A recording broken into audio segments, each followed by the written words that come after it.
What's up, YouTube? We've got Zaid over here from Team Kage's, and he's going to be giving us his 27th place in the last week's Michigan Regional deck profile. So he got 27th. Zaid, how do you feel about the deck? I feel pretty good. You know, I'm playing Burning Abyss, and went well. I'm a strong believer in if you play your deck better than your opponent plays theirs, you know, you'll win. Right. So let's tell them a little bit about last week. So he went 27th with his Burning Abyss. I actually played Cosmo last week. I got 46th out of 370 people. So we both got our invites and we'll be going to nationals. So expect more content coming up before then, some of the build up, and expect some good videos around that time too. So I'm going to be giving you Zaid's deck profile today. You don't want to see a shitty Cosmo deck profile, but you definitely want to see this. So Zaid, what happened that day? That morning we got up and we started preparing, and what happened? We got to Andy's house, who's another Team Kage's member, and he was just locked in his room because he didn't want to come with us. All right. Yeah, so he was being a dick, and last second he decided to come with us, and he made us 15 minutes late, and they already had pairings up. First time ever they started regionals on time. So we both got a round 1 loss, and Zaid finished the day X2, 7-2, and I was X3. So pretty proud of that, taking the round 1 loss and taking it all the way. He only got 1 more loss and I got 2. So enough of that, let's just get right into the deck. Do you want to say anything about it before we start, Zaid? No, I'll just, go through it in the video. Okay, let's do it. Alright, so obviously, we played the 1 Graff, 2 Sears, standard, 3 Scarms. Okay. You gotta play these, no question about it. If you play Burning Abyss, you know why. Alright. I played 2 Farfa. 2 Farfa, how'd that work out for you? It's really good. You can't play 1 Farfa this format. With all the Exceeds monsters, you gotta get rid of their materials. It's a great mill. Exactly. You force their infinities, you force everything on this. Yep. People play 1 Farfa. I couldn't do it. I tried it. I would mill it turn 1 and then, it wouldn't be good anymore. I'd have to waste a seer on it. Wasn't worth it. For the 1-ofs, we play Barbar for the burn, Draghig for the combos, Cagna for the good and evil, Rubic for the Virgil, and Libic. Okay, so let's go back. You said, what was it, Draghig for the combos? Draghig for the combos. What kind of combos are we talking about? We're talking about if you got 2 Dantes on board and 1 Draghig is a material. You pitch a Draghig, you mill 3. A lot of the time you're going to mill a Rhino Warrior or something like that. And with the other Dante, use his effect, but prior you go Draghig monster on top, so you know exactly what you're going to mill. Okay. It worked really well. So basically you're stacking your deck and milling whatever you want. That's it. Okay. Draghig. And then for the non-Burning Abyss monsters, we play, obviously, the 1 tour guide, MVP. Crane, because I feel like just 1 monster, at special summons is not enough. I wanted to see it more, so the 1 Crane really came in handy. I'll talk to you guys about that later. And obviously the 3 Rhino Warrior makes the deck playable. You need it. Makes the deck playable. Exactly. That's after the deck got hit, this is what gave it its life back. The only thing I'd change in the monster lineup is I'd take Draghig out because the point of Burning Abyss is to hinder your opponent rather than make your plays go off because you're always going to have plays. I would take out the Draghig and play a Calcab instead because there were so many times I would go Twin Twisters, pitch a Rhino Warrior, and they'd have 3 back row, and I'd still be scared to push. Whereas if I had Calcab in the deck, with the Rhino's effect, I'd pitch the Calcab, bring that last one to hand, and then just go all out. Oh, yeah, definitely. This format with the Solemn Strikes and everything. Yeah, it's definitely a back row heavy format. Definitely. That's the only thing I'd change in the monsters. Let's go to the spells. All right. We played 4 spells. Just 4. Obviously the Foolish. Good and Evil for Cagna. Okay. And the 2 Twin Twisters. So you play the Ritual, and I see you don't play the Fusion? No, I don't play the Fusion. No. Yeah, no. I remember some guy at the regional was giving you shit for that. Yeah, I don't know what that guy was thinking. You can't even special summon him with the Ritual card. It's a Fusion. Then you shat on him. I was thinking. Alright, for the traps. I play very heavy traps. Alright. That's Burning Abyss. Burning Abyss. There we go. Is that the MVP of the deck? The MVP. Yeah, how many times I open this guy against Match Pen, I open this guy against Pepe, I open this guy against Monarch, slows them down. It's the MVP.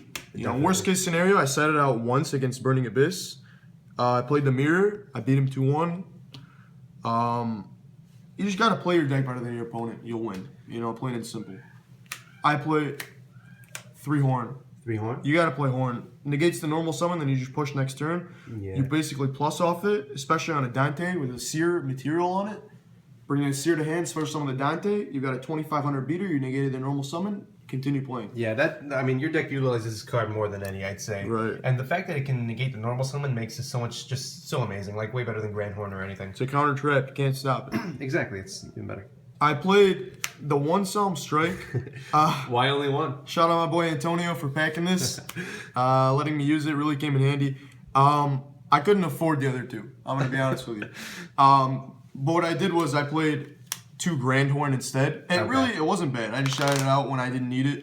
But if you're making this deck, I'd go 2 more Solemn Strikes. Yeah, plain and simple. It's one of the best cards in Yu-Gi-Oh! I just couldn't afford it.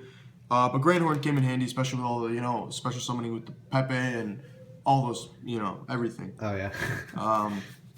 And that Death Spot game. That Death Spot game, man. Negated his four summons. He just started crying. 2 times space. 2 times space. Just even more, shuffling back up to the pendulum summoning. That's right. To get rid of those Xyz monsters that cause you trouble. I would definitely keep time space. People are telling me, play, Ultimate Providence, those cards, they're inconsistent. Time space will never be bad unless you're playing, like, I don't know, Monarchs or something, you know what I mean? Yeah. Which then you'd side out. Mm-hmm. The best ratio I found, I've tested this extensively. Yeah. 2 Traveler. How long have you been using this deck now? 1 Fire Lake. It's the only deck I've ever played in Yu-Gi-Oh, believe it or not. 6-7 months. Okay. So like I mentioned before in a previous video, we're back to the game. We haven't played in years. So coming back strong, it's really it's a good feeling, and we love the game. It's a lot of fun. It's great. So yeah, 2 Travelers and 1 Fire Lake. We've seen different combinations of these all over YouTube, and this guy's been running this deck for a long time. This is his preferred ratio. I've tested it out. I've tested it all. I've tested 3 Traveler, 3 Fire Lake, 2 and 2, 1 and 1. The only thing that even came close to this was 3 Traveler, no Fire Lake, because if you have it first hand, it's inconsistent. And the key to this deck is making your opponent waste all their resources while you never have dead cards. Yeah. But the Fire Lake, I sat it out sometimes. It's Burning Abyss, though. You can't not play Fire Lake. You've got Twin Twister. You've got Farfa to banish, then you can push. But, I like the 1 Fire Lake. But Traveler was very, very good. Oh, yeah. You go Horn of Heaven, End Phase Traveler. They're like, oh, what am I going to do now? Mm-hmm. Your turn, you draw a card, you plus. That's it. All right. For the 1 of traps, we go 1 Vanities, it's Vanities. Warning, it's Warning. Torrential, shout out my boy Andrew, getting me this for Christmas. Skills Drain. Skills Drain came in very handy. Very handy. You flip it when they normal summon. They look at you funny. They're like, oh shoot, what am I supposed to do? They're just waiting for the top deck Twin Twister. They're not gonna get it. They're not gonna get it. Yeah, basically, if a Burning Abyss gets this on you, you're gonna lose. Skill Drain. All right. So let's see side or extra first. Let's go into the extra deck first. Extra deck. Mm-hmm. All right, no problem. We play it obviously. It's gonna be pretty standard, I bet. Very standard. 3 Dante. Of course. It's Dante. Favorite card in Yu-Gi-Oh.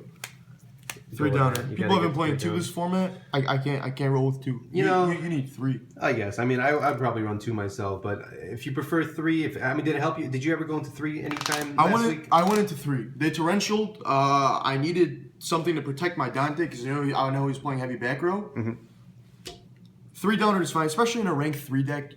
You can have some variety. Okay. In a rank 3 deck, if you're playing a rank 4s, it's very tight. Whereas a rank 3 deck, there aren't too many options. Yeah, there aren't too many options. Just play 3 Downer, play it safe, Okay. Acid, of course. For the OTK. Have you gotten it off? Did you get it off? I got it off against Cosmo. It's the only game I lost. Cosmo. He normal summoned Good Witch. I horned it, and then end phase I go Twin Twister, so he had nothing on board, and I had 2 Dantes. I was going into my 3rd Exceed, and he was like, "Oh, it's 7,500." I was like, "Nah, acid." I take for 8,000. Went to game 3. Only match I lost all day. Cosmo. Especially when you've got Skill Drain out, they're not going to do anything. Yeah. Alucard, I wanted to him a lot. Alucard's a great card. Especially when you've got Libic, so you can special summon BA monsters without them popping themselves. Mm. And you just, it's an MST every turn, especially when you're not drawing into that Twin Twister, I played the 1 Leviathan because it's an out to Dark Law. Did you ever go into it? I never went into the Leviathan. I never played Heroes. I'm glad I didn't, thank God. Can't stand that deck. But the only reason I play is for Dark Law. Okay. MVP. Nightmare Shark, baby. Nightmare Shark. Yeah. This card won me 5 games. It's so unexpected. Someone's never played Burning Abyss. They've never seen Nightmare Shark in their life. Yeah, a couple of friends, including myself, we were watching him during like round 7, and it was round 5 in the time, and we thought he was done. He had like no plays, and out of nowhere he goes to the Nightmare Shark and attacks over to get to have more life points at the end of round 5, which was just insane. The guy was playing Monarchs. He's like, I've got Prime, I've got a Monarch on board, I'm set. He's like, there's nothing you can do, man. He's like, there's nothing. He's like, you know, just scoop. His friend was like cheering him on. I'm like, nah, man, I got Nightmare Shark. I go Fortune Tune because in time you want to have more life points. I never went into Fortune Tune either. Levier, in case they, banish like an important Seer or something. It makes plays, it really does. Especially some of the Seer back. Seer dies, bring back a Dante, go and have 0. There you go. I play this. This is my tech card. Sky Cavalry Centuria. Let's see this. What is this guy? It's a rank 2. Very good card, because I know people side Stygian Dirge, and like I was saying, you've got a lot of space in this deck.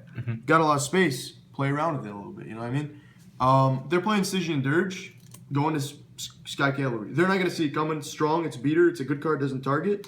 I thought it was a good idea. I didn't go into it, but that's fine. Yeah. F-Zero. F-Zero. Fantastic card. It's amazing. Take their Dark Destroyer, attack for game. Helped me out a couple times. Against the Mirror, actually. He's got a Dante and a Seer under it.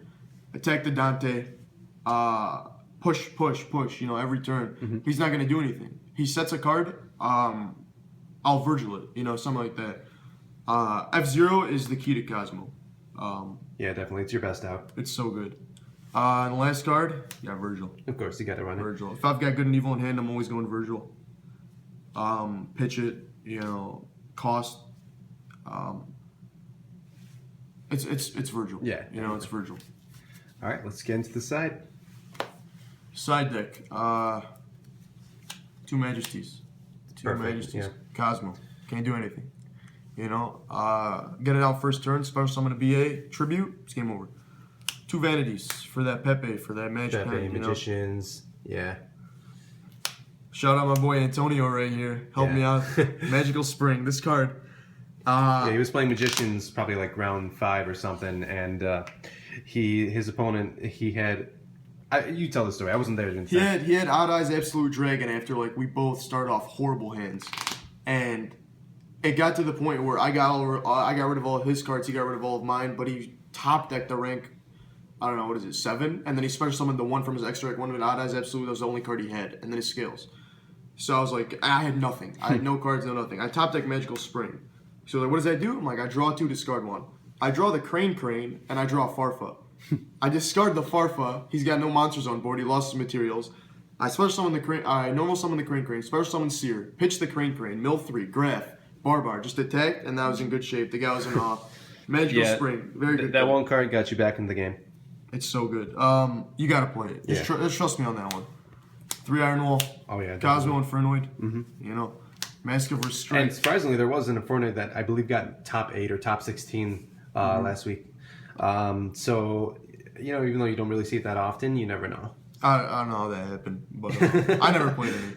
Mask of Restrict for the Monarch matchup, and the occasional Necros. The occasional Necros. 2 Dirge against the Mirror match, helped me out a lot. Against spam rank 4 decks, I didn't see any, Yugiohs or anything. My last card, it's one of my favorite cards in Yu-Gi-Oh! I just played it just because. 7 Tools. I don't know. I've always loved the card. Ever since I was playing as a kid. Yeah, you had the one spot. I had the one spot. You threw it in. Did you ever side it in? I didn't side it in. I was hoping to play against a counter trap deck just to flip this guy, man. That's the deck profile, guys. Yes. So let me ask you a couple questions now. Yep. So what's going to happen now? Are you going to continue using Burning Abyss? The news just dropped. Beatrice, the Eternal Lady, is coming out in the Gold Series. Right. Are you going to tweak your deck a bit and make it even more powerful? I'll tell you what. If I do end up doing that, I'll bring you guys another deck profile, but I've played Burning Abyss too long. It's time for a change. Just trust me on this deck. I think I'm going to play Monarchs. Monarchs. It's cheap. It's good. You can't stop them. There you go. Oh, well, so that's his deck profile. We had fun last weekend, and if you guys want any more content from us, just give us a comment. Let us know what you want, and if you guys like the video, give it a like rating. Any support, just leave us a comment. And Zayd, any last words? I'd like to give a few shout outs. Oh, okay. Shout out my boy Andy, always having faith in me. Even though he gave us a round 1 loss. Oh man, shout out my boy Antonio. Shout out Howday, always keep me, telling me to keep playing Yu-Gi-Oh, doing me. Shout out my boy Sema, always play testing with me. And that's it. Donovan, I hope you had a great birthday. It's the reason you couldn't come to regionals. Thank you guys. Yeah. All right. So, hope you guys enjoy. Team Kage signing out.